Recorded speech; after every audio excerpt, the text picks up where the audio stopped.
I'm Tammy, a brown belt and coach from the UK. I joined Premium with the free 7-day trial about a year ago, and I haven't regretted that once. I immediately binged on some audio content. The Discord server's worth the cost of membership alone. It's a bit like entering a virtual open mat full of white to black belts from various countries, and the vibe's always friendly and respectful and helpful. I highly recommend joining BJJ Mental Models Premium, and I look forward to chatting with you in their Discord server. Those are some words from Tammy. She's one of hundreds of grapplers around the world who have leveled up their jiu-jitsu game with BJJ Mental Models Premium. Join Premium today and you'll get the world's largest library of jiu-jitsu audio courses on strategy and tactics, plus direct coaching from black belt world champions, plus access to the most valuable online jiu-jitsu community. Your first week's free, so please check it out now at bjjmentalmodels.com or check the link in the show notes.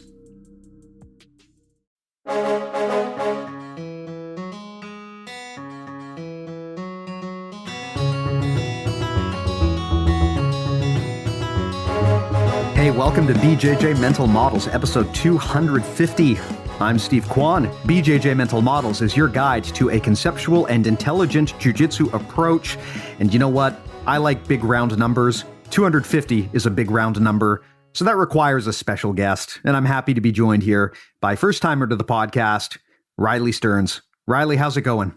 Everything's great. Thank you so much for having me. I am happy to have you, sir. Now, you are probably best known for your real life, but of course, one of the reasons why you're known in the jiu-jitsu community is because of your jiu-jitsu life. So why don't we do maybe a quick intro? Tell us about who you are both on and off the mats. Yeah, so in my everyday life, I'm a filmmaker, a writer-director. I've made 3 features. Faults was the first one. The second one was The Art of Self-Defense, which I think some people, at least in the BJJ community, are aware of.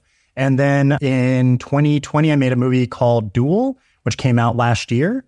And I, on the mats, am a Shawn Williams black belt as of January. Been training for 10 years. I teach at Renzo Gracie Los Angeles, and jiu-jitsu is the best thing in the world. That's funny because we just had Shawn Williams on the podcast a few weeks ago. So good timing. So cool. I had no idea. Yeah. Shawn's been my instructor since I was mid blue belt. I was 3-stripe blue belt when I moved over to what was then called 5-Star Martial Arts. He moved to Nashville, but I've kept in touch and he's helped guide me from afar. And when he was here in town in January, he gave me my black belt. Nice. Well, congrats, sir. I have always been a fan of Shawn Williams. Getting him on this podcast was a bucket list item of mine. He's been very influential to my jiu-jitsu journey ever since I was a white belt. And we talked about this quite a bit on the show when he was here. So super cool that you actually get to train under him. And yeah, I saw the social posts about it. Congrats on the black belt, man. That's a big deal. Thank you so much. Yeah, I mean, 10 years in, I'm definitely not a high-level competitor or anything, but I do compete from time to time.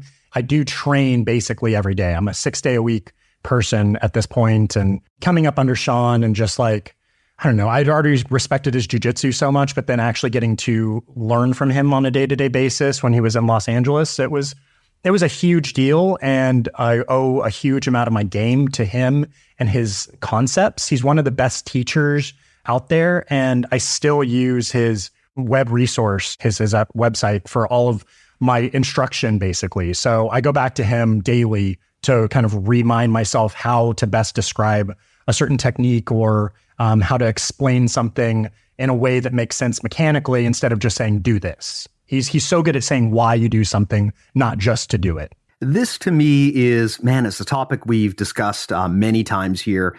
I think one of the challenges with the way most jiu-jitsu instructors approach the practice is they will talk a lot about, where the hand goes, where the leg goes. And there's a lot of monkey see, monkey do coaching where you're told just copy your instructor. But not enough instructors really get into the why. And for me, that is something that is crucially important for me to understand a technique. I mean, you can tell me all day long where to put my hands and legs, but if I don't understand why it matters, it just doesn't stick with me and I'm not able to apply it properly. So I definitely relate to that as being a critical thing for instructors to say. Yeah, the thing that helps me is we're all different. All of our bodies can do different things in different ways. Knowing the baseline of why something should work, if I can't actually do it because, for example, I have a left hip issue where my entire life where it's just not as flexible as the right one. And so if I can understand why a technique works in a certain way, I can then say, okay, well, with that little constraint that I've got, how do I make that work for me, even if I can't do it the same way that I was shown? And I try to do that with other people, and everyone's got a different body type. Age also plays a factor. So that was something that I really got from Shawn, was how to explain the why. He has this thing that he used to do with us, especially the people who he could see down the line teaching, where he would say, all right, how do I make a peanut butter and jelly sandwich? Tell me. And then you would start to describe it, and he would go, wait, the jar won't open. Like, how do I open the jar's not open. How do I open the jar? And then you go, oh, okay. So you say, well, you're going to turn it in a counterclockwise direction. And then he goes, what's counterclockwise? And he really started breaking it down of not just like assuming people understand something, actually explaining it in a way that's the most concise but informative way possible. And I've always taken that sort of instruction with me. His instructor, also one of his black belts, Dane Molina, Golden State Jiu-Jitsu, is also somebody I model my teaching after. If I can teach a class like even a fraction as good as Dane and Shawn do, I feel like it's a success. Yeah, something that Shawn said when we were talking to him, and I love this quote, was systems don't have to be complicated. They just need to be complete. Yeah. And that really stuck with me because, I mean, look, I'm a dumbass. And the challenge that I have with jiu-jitsu is so many of the systems out there that we're expected to learn and put into practice, they're incredibly complicated. And one thing that I've taken from my day job and applied to jiu-jitsu and really all aspects of my life is the understanding that making things simple is really the ultimate complexity. It's the hardest thing to do. Anyone can make something complex. But if you can take a complex thing and make it simple, that is like the highest level of understanding. And I really appreciate a lot of the guys like Shawn that focus on trying to communicate things that way, because frankly, I just don't have the skill or attention span to absorb things if they're overly complex. Yeah, I don't have a time to sit down and watch an instructional where it's like 20 minutes explaining one technique. When I do, it's cool. And there are people who are very good at that, and I can get something out of it. But there's sometimes where I just need to see a 5-minute explanation of something that's also as informative as it can be. And yeah, in teaching, I try to be that way. I try to have fun with people. And we were all beginners at one point. So I'm just thinking like, well, how do I do this in a way that makes it exciting to them, but also doesn't bore them to tears? I don't have the technical know-how that Shawn does. So if he goes down a rabbit hole and explains the hell out of something, I want to know why. But for me, I'm just trying to get across the idea in the best way possible. Well, let's get into how you do that. Something that you had flagged as a great topic of conversation here today would be work-life balance.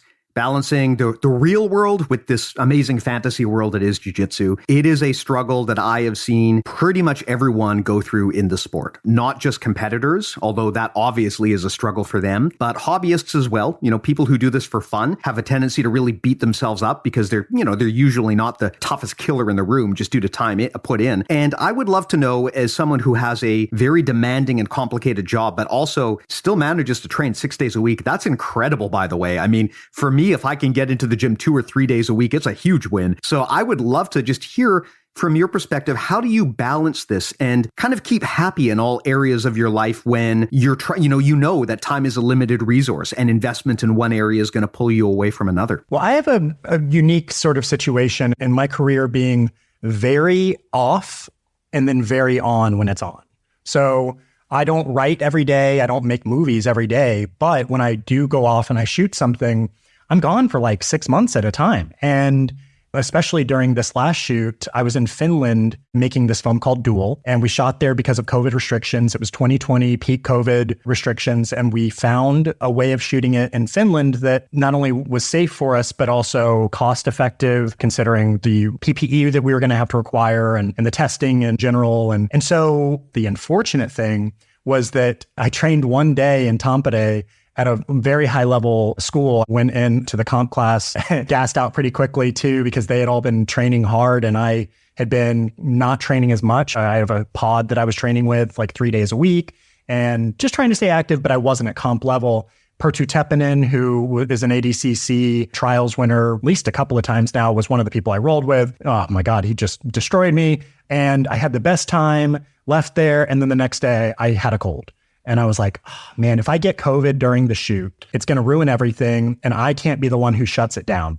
So what I ended up having to do was say, I'm just not going to train for the next 4.5 months that I'm in Finland. I can't train. And I think because I've been through it before, When I was a white belt, I made faults. When I was a blue belt, I made the art of self-defense. I knew that even though it was hard in the moment of not being able to train for those 4.5 months, I knew that jiu-jitsu was still going to be there for me when I got back. And actually, it's funny, we bring up Shawn in the beginning because Shawn's the person who first kind of said that to me and made me realize that jiu-jitsu is going to always be there, whether it's like your life goes down a path where, I don't know, whatever it is, your job affects it, your family life affects it, maybe you get sick. I know people who have had cancer, and jiu-jitsu is something that they want to do, but they have to take time away from the mats, protect themselves to get well, who come back and eventually start training again. And just knowing that it's always going to be there, I think is a big thing that maybe early on,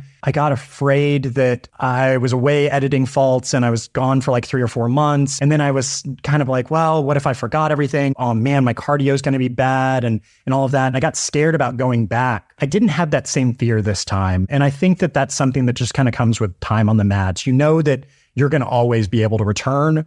But in the meantime, you can take care of what you got to take care of. So I do have a weird circumstance in the sense that there are people who have 9-to-5s who have to balance work and life a little differently, and people who have families. I mean, I'm a single guy. I just go and train because I don't have any other real things that prevent me from doing it on a day-to-day basis. But then when I'm not able to do it, it's for a long period of time. And that's the tricky thing for me. But yeah, just remembering that jiu-jitsu is always going to be there, I think, is a big lesson that I've learned. That is something that a lot of people really struggle with. And it's interesting because it's a concern that in a lot of ways is somewhat unique to jiu-jitsu. You don't tend to see this with a lot of other hobbies. And I think everyone's been through this. I mean, jiu-jitsu has this weird ability to infiltrate your life and take over your whole personality.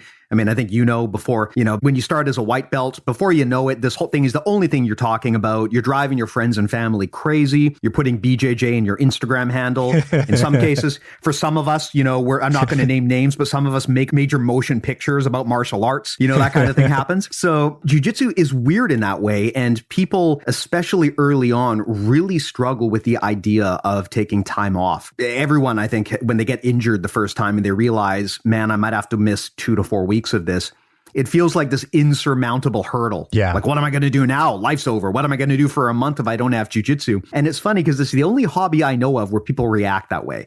People who have to leave town for a month and can't play Call of Duty or finish watching Succession, they don't freak out in the same way. But jiu-jitsu, people have this self-imposed guilt if they can't train. And I find that to be a very interesting thing about the hobby. Yeah, I think too, especially in the early belts, you see people, and I know that I was guilty of this in a way too, you see your friends getting better, your training partners getting better, and in your head, you're saying, I'm losing it. They're going to get far better than me, faster. I'm like losing ground right now.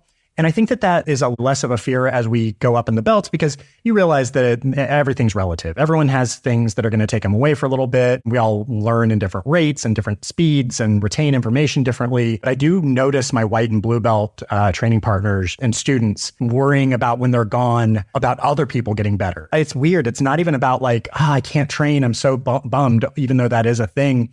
But you do see people saying, man, my friend is getting better and I can't do it. And that's an interesting aspect of it too, that I think we all have like little egos in jiu-jitsu, even though people don't think, like they like to talk about, there's no egos in jiu-jitsu. Obviously there is, but I do see that as well. And I find it fascinating because even like one of our competition blue belts recently hurt himself at a competition. And right now, all he's worried about is there's this one guy in the class who's getting better in his mind than he is. And he's like, I'm losing ground to that guy. So you don't have that in other hobbies as well. You don't have people making models going like, dang, I can't make a model right now. My friend's going to get so much better at model making than me. It's a funny sport, like you said. Yeah. Yeah. I think, it's interesting back on the topic of film.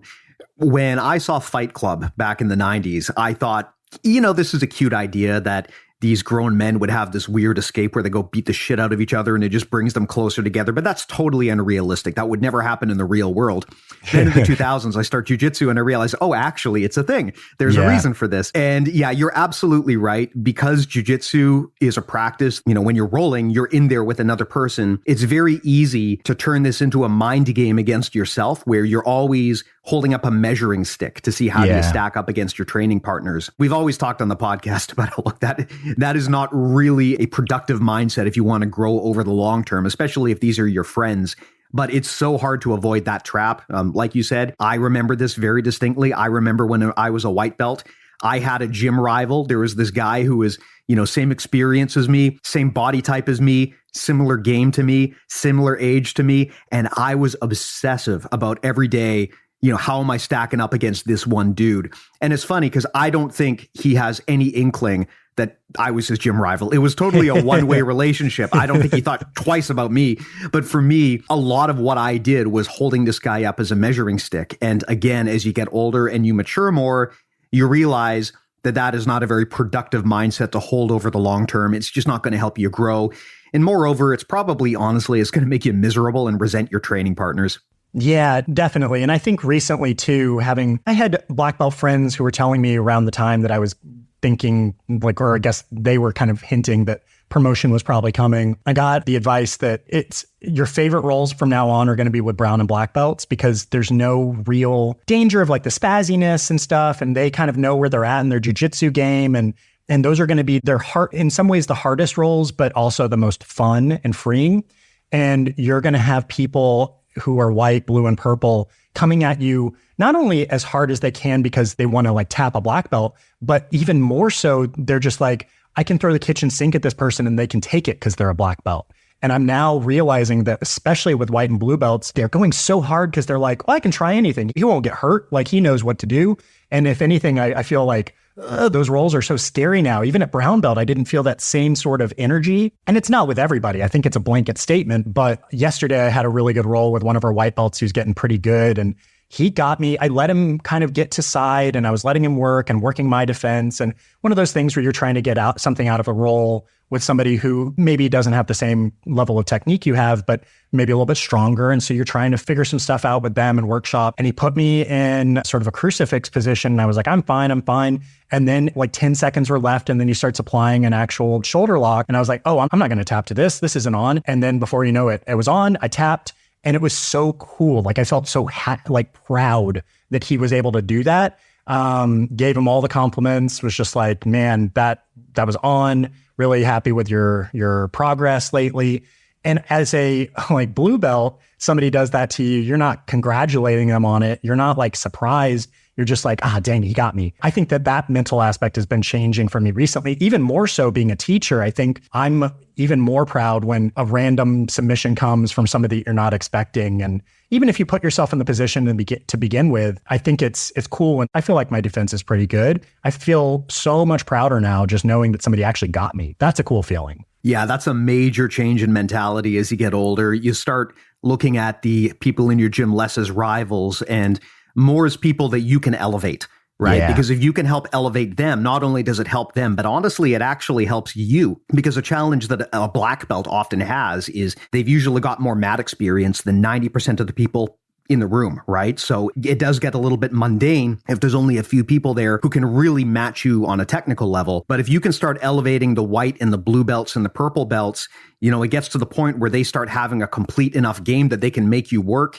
And perhaps more importantly, like you said, you're no longer terrified for your life, which is that is always my experience with the lower belts is I'm not worried about their technique. I'm not even worried about them tapping me. I'm worried about them trying to do a backflip and landing on my nose, right? That's what I'm worried about. Of course, yeah. In a weird position I'm part of the WGA, which is the Writers Guild of America. And because all of my scripts have been purchases, not for hire. I wasn't hired to write them. They bought them from me to then make the films. They don't have to pay me as an employee into my WGA sort of health insurance. So I haven't had health insurance in 6 years, which is really stupid considering what I do for a living. So the roles where I can trust somebody and feel relatively safe about the person I'm training with, those are the roles I like. Outing myself for being like you said, a dumbass. You called yourself a dumbass. I don't have health insurance and I do jiu-jitsu 6 days a week.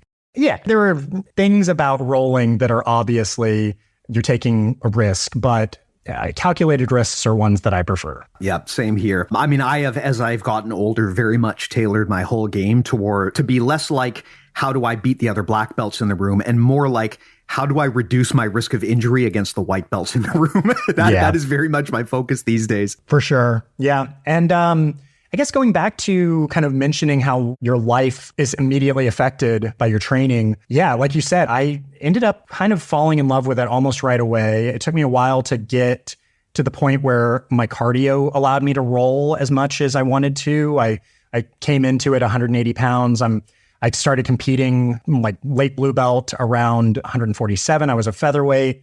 I'm walking around a little heavier now on purpose. I'm trying to add a little muscle, but I lost a decent amount of weight. I gained muscle from it.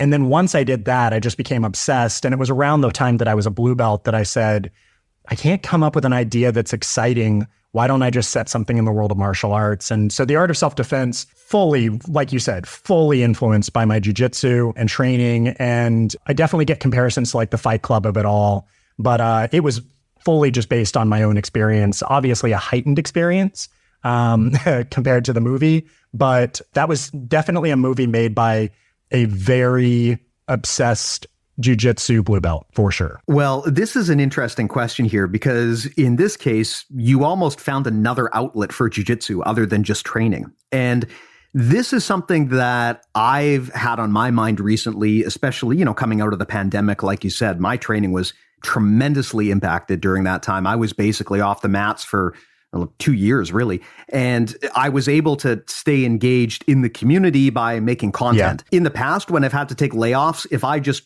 put the book aside and totally forget about jiu-jitsu, it's harder to come back. But I found that by staying engaged and by making content that was related to jiu-jitsu, when I did come back, yes, my cardio was in the tank, but it didn't really feel like I had ever left, even though it had been actually a very long time. I'm wondering if you find that your creative outlet is kind of a way that you can stay engaged with jiu-jitsu when real life gets in the way as well, or is that just me? Funnily enough, even though I've already made a movie set in the world of martial arts, for people who don't know, it's a movie that takes place in the world of karate, because at the time I was just like, I don't think people rolling around on the mats is going to be as visually exciting to the layman as a karate film.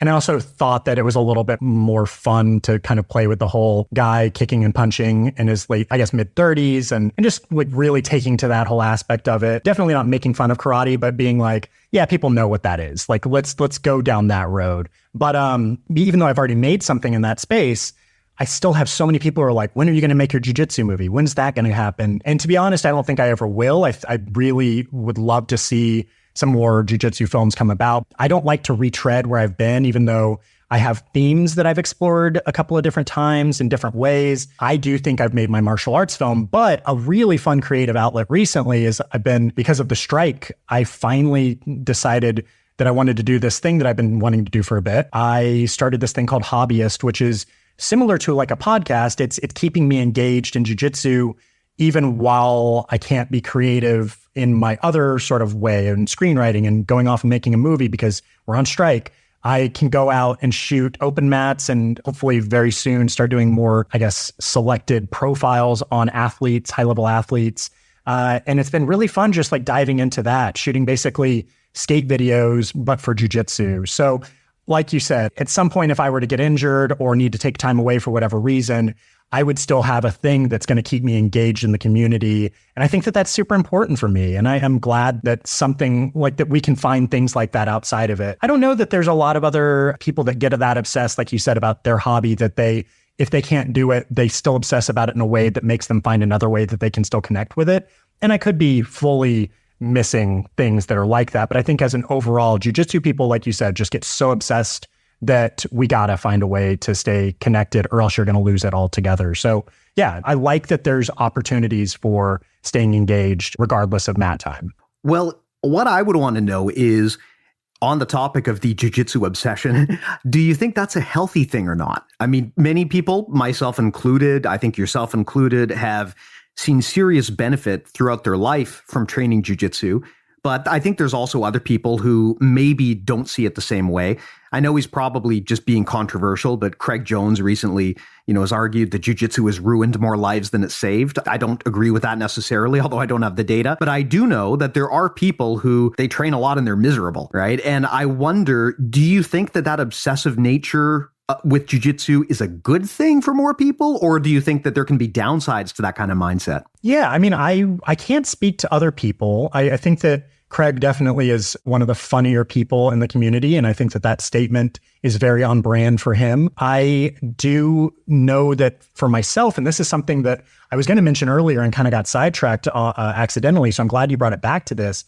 I actually feel like because I'm so satiated from training, I'm so just like, that's when I go and I train, I feel like I've accomplished everything I wanted for the day. And I think that that's actually been a detriment to my creative aspects, or I guess my creative sort of side.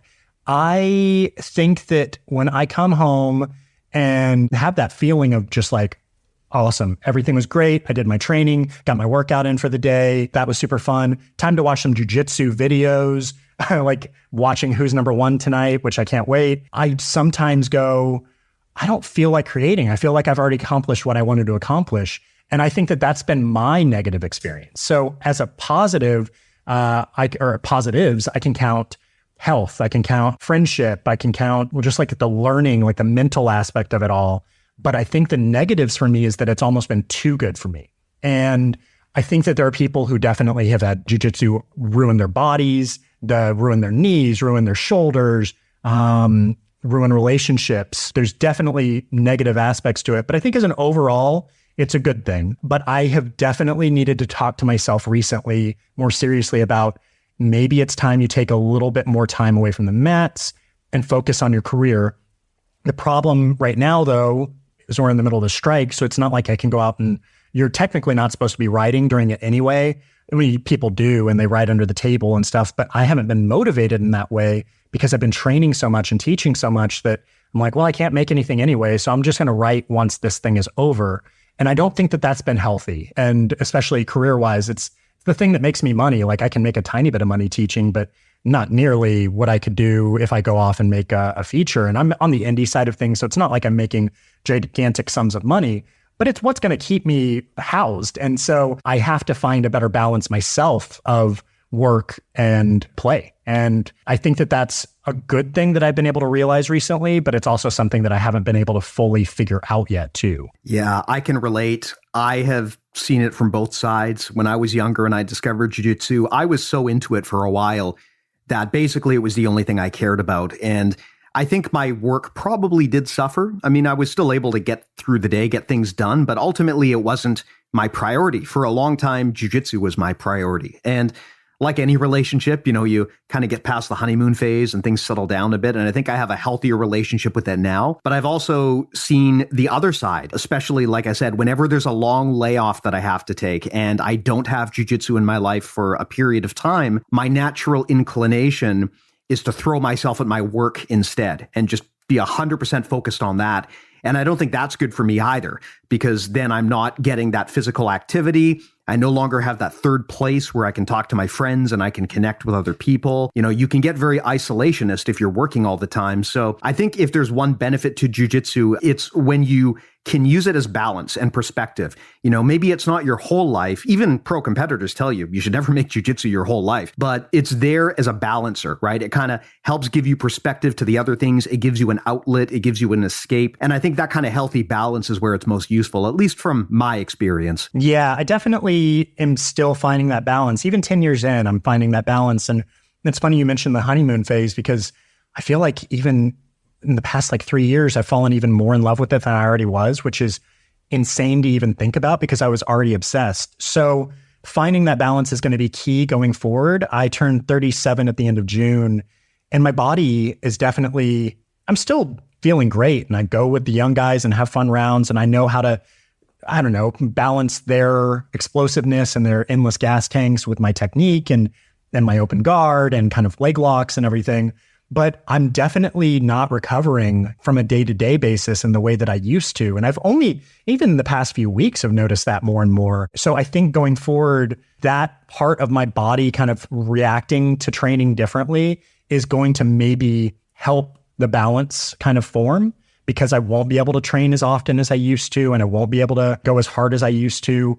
So maybe, if anything, my age is going to be the thing that finally equalizes everything. But knowing us jiu-jitsu people, well, I'll probably way too long to do that. And then my body will get hurt and we're wrecked in some way because of it. Yeah, it's definitely a conversation I have with myself often, is just like, how are you going to find this sort of happy medium between training too much and working too much. And I don't know that I'll ever fully find it, but I'm at least actively conversating with myself. That's not a word. I'm actively having the conversation with myself. And I think that's part of this, at least me heading in the right direction. The challenge that I have as I get older and I've got kids and more life responsibilities is I just can't put the time into training that I used to. I used to be a total mat rat. I'd be there all the time. I had a lot more time to do things like study and watch instructionals and practice more deliberately. And the challenge that I have as I get older and I've got more stuff going on is, man, I'm lucky these days if I can make it to the gym a few times a week to train. And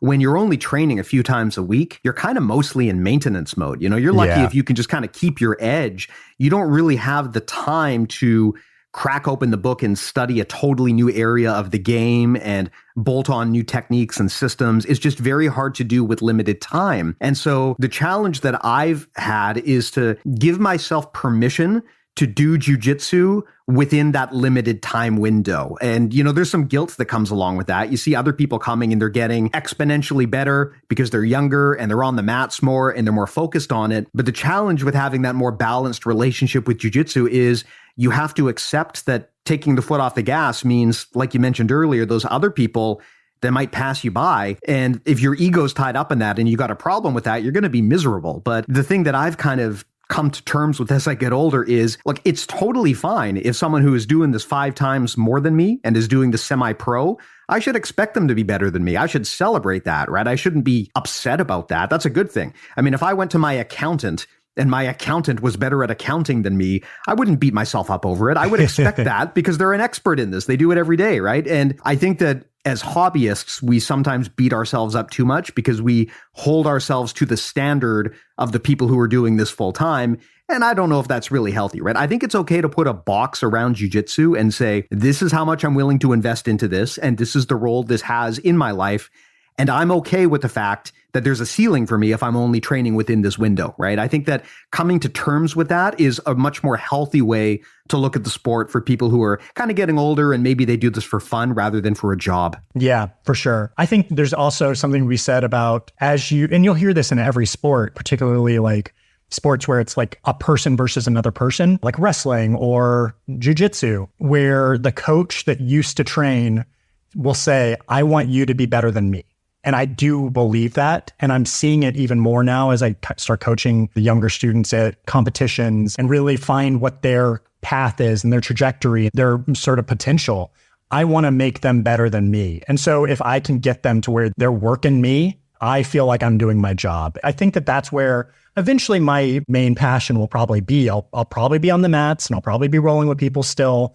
But at a certain point, it's going to be more, all right, we're passing this on and we're going to make these athletes even better than we were. Me and all of the black belts that are under Shawn that we kind of all came up together at the gym, I think that we all tend to be more hobbyist guys who also in the room can work people who compete maybe at like the blue and purple belt level, very, very competitive world level athletes.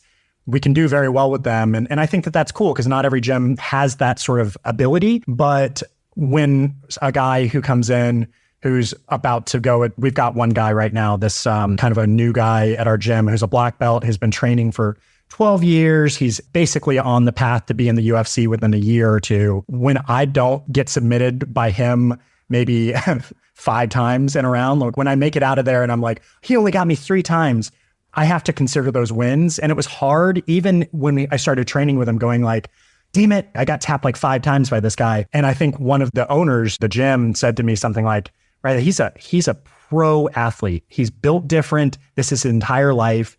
And it's funny that even as hobbyists, I sometimes still have that, damn it, I should have done better against so-and-so or such and such. But it's still, and it's never in an ego way. It's always in a, oh, that was super fun, but I could have done this or could have done that. It's more about like myself rather than them. All of that's like interesting too, as I get older, and just saying, it's okay. They're different. They're on a path that's so different than mine. I'm lucky that I get to do this and train. Like, I think another cool thing about jiu-jitsu is that you can be a basketball player and be super good, but you're never going to get chances to play with NBA athletes. And in jiu-jitsu, I've gotten the chance to roll with world champions. I've gotten the chance to roll with people who have medaled at ADCC. It's almost like we get to like train with the Michael Jordans. And it's such a cool sport in that regard. And it's so open. And I think the way that people cross-train now and welcome visitors, everything about the sport's just getting cooler and cooler for me. So I'm going to be connected to it for the rest of my life. But yeah, the goals are sort of shifting. Now, something I want to pick your brain about, you talked about this earlier, long layoffs, they're inevitable. When you're new to the sport, your first layoff is going to feel absolutely brutal and you're not going to know what to do with yourself. But another thing that's unique about jiu-jitsu is the challenge of coming back. If you take a layoff from, I don't know, spin class, right?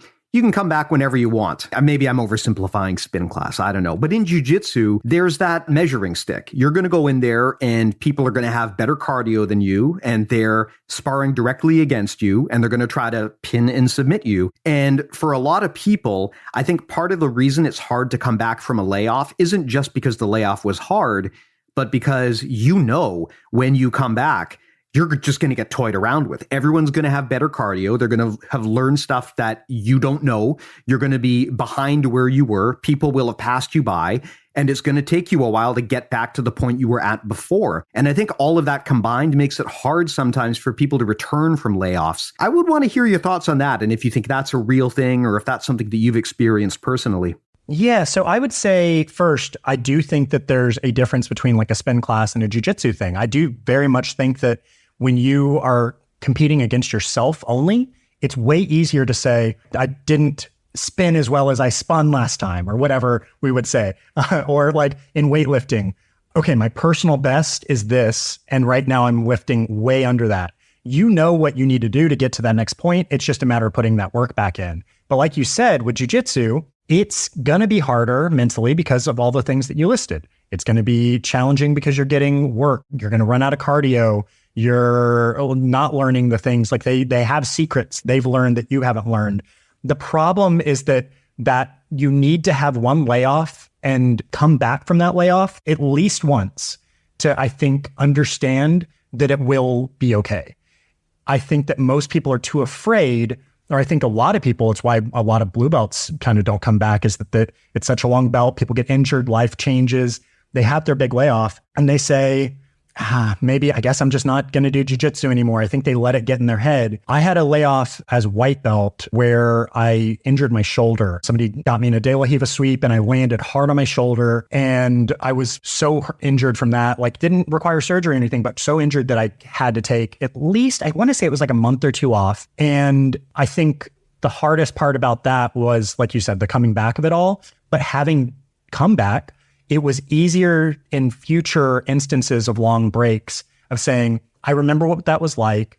It doesn't feel good for a little while, but actually can work. Like I can come back from this. There's two things though that happen, I would say, is that you're either a white belt and you didn't really know that much to begin with. And so you're going to get worked by people who are already working you. Or the hard thing is just like, just knowing that. Or you're a brown belt and you get injured, or you have like a kid and then you come back after that long stint and you know that there are going to be competitive blue and purple belts who are going to bring it and put it on you. And that's also hard in its own way. But I think that you've got the maturity of knowing that that's okay, that you've probably been through those layoffs before. I think it would probably be hardest for somebody who had never been injured, never had any sort of significant time away from the mats, and made it to purple or brown, maybe harder in some ways than that white belt who's kind of coming back after a few months. I haven't experienced that, so I don't know if that's the case, but I imagine that that's got to be a tricky sort of thing. But yeah, I don't know, man. It's just got to experience it once to know that it's okay. It's going to be okay. And luckily, I think most people have had that experience and had it play out in that sort of way. But yeah, you just know that it's going to suck for a while. That's fantastic advice. I think you're probably right that is likely why you see a lot of attrition at the white and the blue belt level. I suspect that probably a lot of the blue belt departures that we always talk about they weren't probably intended to be that way. They were probably intended to be a temporary layoff, but then the motivation was gone. And then there was fear of what's it going to be like when I come back. I can tell you, I mean, I've had a lot of layoffs throughout jiu-jitsu. I've had injuries, luckily nothing terrible, but I've had to take time off for a few weeks here and there. And yeah, the first time it absolutely sucks, right? The first time it feels like it's just the worst thing in the world. And you're terrified that you're going to fall behind and you feel guilty because you're not training. But then after a while, after you've had it happen once, and if it happens again, you've been through the process. It's not scary anymore. Like you said, you know that jiu-jitsu will still be there for you when you get back. So you kind of have a longer perspective on things. When my daughter was born, I took a long time off to kind of help raise her and get her, an age where it would be easier to kind of manage her. And so I took a lot of time off jiu-jitsu, and that was pretty hard. I really struggled with the motivation to come back, but I did. And yeah, sure enough, it was tough for the first month or so, but then it was fine. Yeah. And when the pandemic happened, I mean, a lot of people I know really struggled with that. I think because this was their first big jiu-jitsu layoff and they didn't know how to cope with it. But luckily for me, I had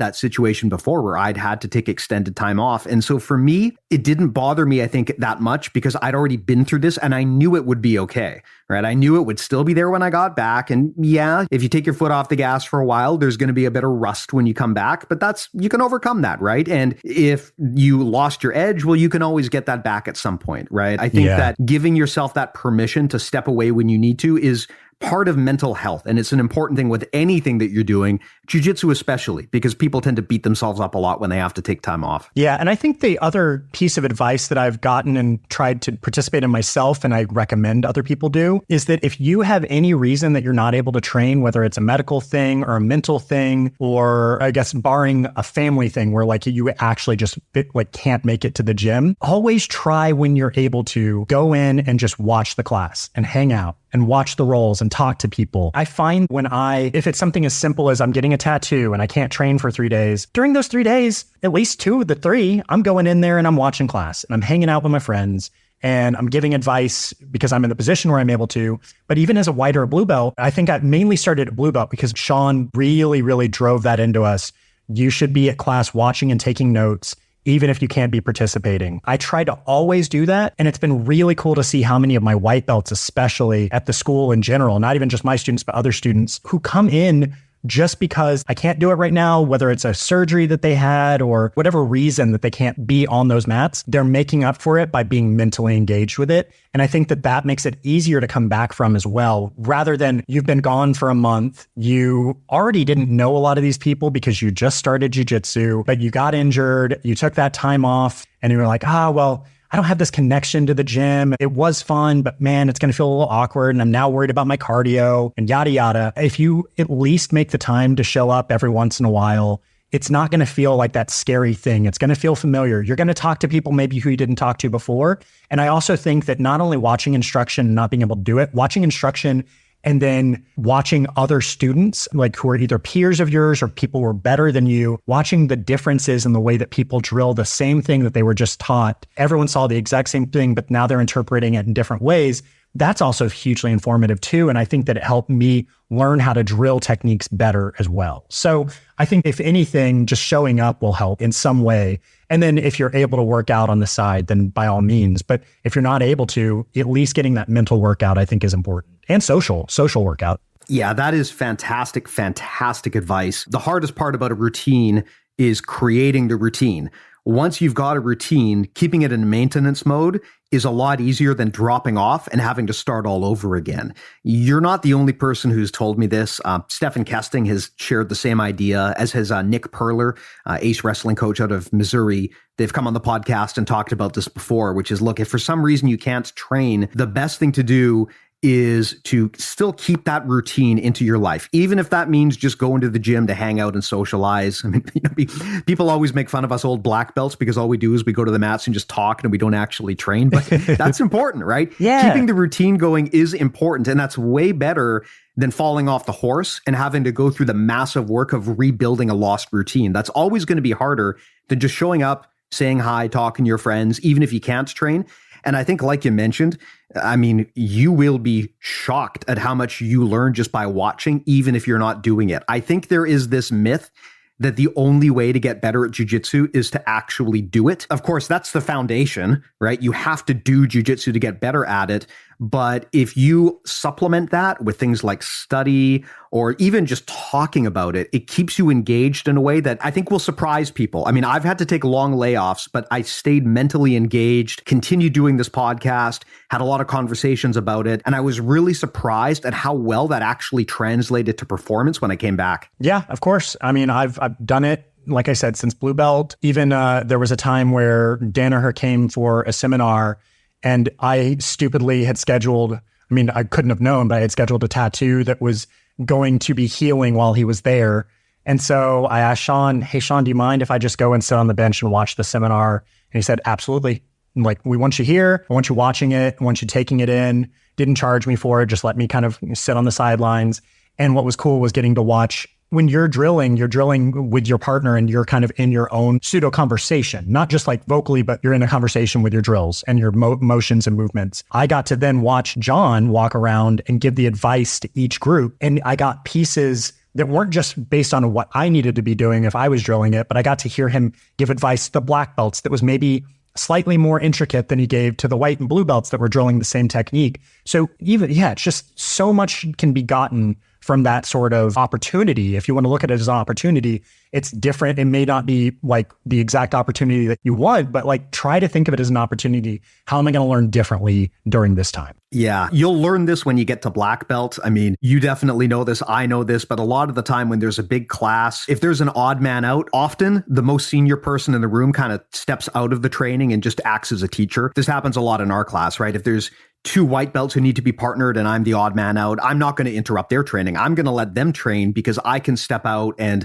help with the teaching. And if you pull yourself out of the actual one-on-one, I'm the person on the mat doing the training, and you learn to look at things from the teacher's perspective or a holistic view of the whole class and see what everyone else is doing, why and where other people might be struggling, it can really open up your perspective and make you realize things that you don't see when you're the one in there doing the movements yourself, right? Because you're so focused on your own body. I mean, it's like watching a film, right? Sometimes you take a step back and you see other people's experiences, and it can open your eyes in ways that you just wouldn't get if you were just doing the routine yourself over and over again. 100%. Yeah. Whether it's the one person stepping out and helping coach, which we've been having to do a lot recently because of how big our class sizes have been getting, or it's sometimes there's a person, it's their first day, I'll actively say, hey, I'll take the first day person and we'll work on something on the side. But yeah, whatever way, I feel like I can learn so much just by working with somebody who has no introduction to jiu-jitsu whatsoever. And I get to be like, what would I want to hear on my first day? What would I want to learn? How would I want to be treated? And I look at it all as just like a fun opportunity. I've said it before, and I think I am a broken record when it comes to it. Jiu-jitsu is my favorite thing in the world. If I could make money doing jiu-jitsu in sort of a meaningful way, I would. But I love making films too. And films are always going to be a passion of mine. But there's just something, I'm so connected to jiu-jitsu in such a way, I don't think that I have that same connection to film. Whereas some of my friends who are full-on cinephiles and just like eat, sleep, and breathe movies, that's their jiu-jitsu. And I get that. But I like that I have two things that I love in my life. And it's okay to be like, oh, it's okay. I like jiu-jitsu a lot. And I maybe like it more than I like movies. And that's okay. I'm one of the weirdo directors who has something that he has passion about outside of the film world. But yeah, again, it's just something that I'm going to do the rest of my life. You know, as a career guy myself, this is a challenge I've always faced on the job. I've always felt this pressure to make work my entire life. I work in technology, and I mean, I don't do it so much anymore, but when I was more junior and I was a software engineer, it was rough because there's so much to keep on top of. And there's this expectation that you're always learning, you're always improving.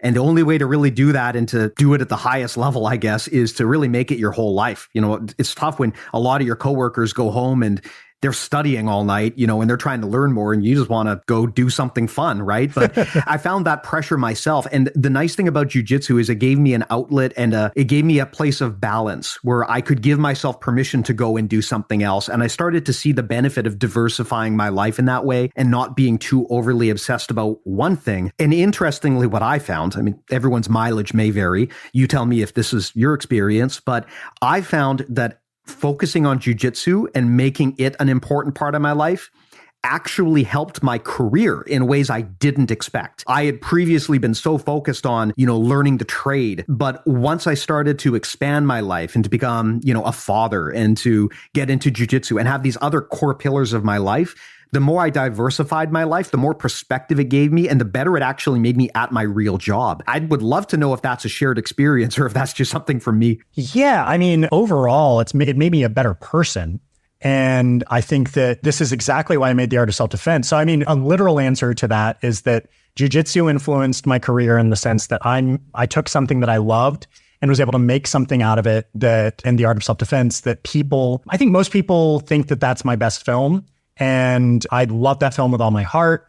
And I think it influenced my weird obsession with weird jiu-jitsu stuff. And I don't know, trying to put all of my favorite things in one movie led to a movie that I am very proud of. And I played big festivals. It did well at the box office. It got people like Jesse Eisenberg excited about being in it. And yeah, so literally helped me and helped my career and led to something positive. Going off the art of self-defense though, the reason I wrote that script is that at that time, I didn't really feel like a man, or at least what society's expectation of me as a man was. And so I started jiu-jitsu because I was afraid of other men. I was afraid of the idea of, at that time I was married, and I was afraid of the idea of being in a public place or somewhere I had to defend my then wife, and I wouldn't be able to. That scared me deeply. And I started training literally in the beginning just because I wanted to learn how to defend myself. And then once I started getting into the sport, I realized that I just loved the sport of it too. And as a byproduct, I was also going to learn how to defend myself. So it was a nice balance. It went from me being so afraid that I needed to do something to me being I love this so much and it's going to help me with that fear. And it did. And so I wrote The Art of Self-Defense at a time when I was still kind of in the middle. Like I said, I was a blue belt, still in the middle of figuring out who I was. I was still kind of getting in shape. I was still gaining some confidence, but that feeling started to jiu-jitsu changed who I was as a man and who I felt like I could be. And so not only in a sense of the career and a sense of my life, but for the art of self-defense, it was kind of both. It was a mirror of who I was, who I wanted to be, and who I would eventually become, and also happened to be a movie about my favorite thing. So yeah, I strongly believe that as long as you have the right idea, the right attitude, you can be influenced in a great way, life-wise and career-wise, but it's something too that it's not going to just do that for you. You have to take those steps. You have to put in that work. But I'm very fortunate that I got to basically, at one point, I was struggling with an idea after I made my first feature, and I worked on this idea and I just kept thinking, why isn't it feeling the same way? My first feature kind of just wrote itself, and this one just is fighting me in every which way. And then I had a conversation one day with my agent, and right before he said it, I thought to myself, why don't I make a movie about jiu-jitsu? And maybe not literally jiu-jitsu, but I was like, why don't I just make something about this thing that I love? And then maybe 10 seconds later, he said, why don't you just make a movie about jiu-jitsu? And so embracing that at that right moment, I think is why that movie feels so different and so kind of its own thing. And I think it really set the tone for the rest of my career. I think it's going to be the movie that most people know me for, at least until I make that thing that maybe feels or maybe gets a little bit more traction than that did even. But yeah, it's been a huge influence creatively. And even just my whole life, I've liked kind of the weirder things. I grew up, Primus was my favorite band, and the movies that I liked were more obscure and a little on the darker, weirder side.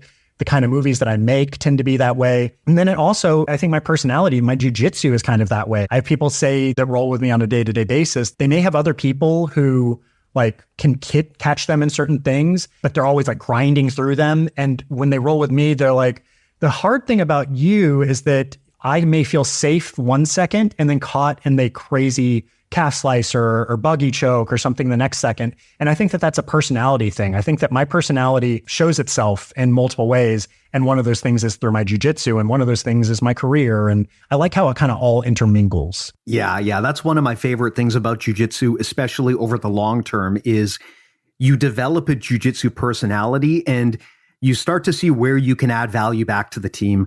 Even if you are a hobbyist black belt who barely trains and never competes, by the time you get to black belt, everyone's going to have something that they can contribute back. There's some value. Everyone's going to have that one area where they really excel. The team benefits from having that person around.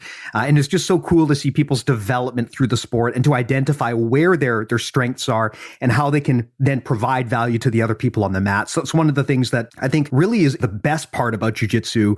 And it only really starts to unlock once you get to like brown belt and beyond. Yeah.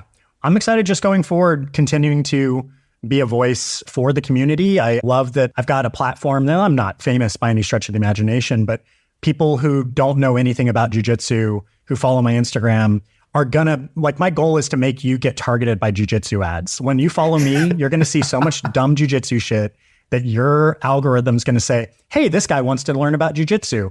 And I've had so many people who follow me because of movies that then get into jiu-jitsu by watching me talk about it, posting about it, get excited enough to go and try a class, and then later on tell me like a year or two later, hey, you're the reason I started jiu-jitsu and I just want to say thanks. And that's like one of the coolest feelings, is being able to spread something that has been so positive for you to other people who may not have been exposed to it any other way, but because they happen to follow my dumbass Instagram, they found the sport that they like and can do. And I think that another thing I like about being in the position I'm in is that I'm not, again, 37 years old. I'm not necessarily young. I'm not old either. I'm kind of in that like middle ground right now, and I feel good about everything.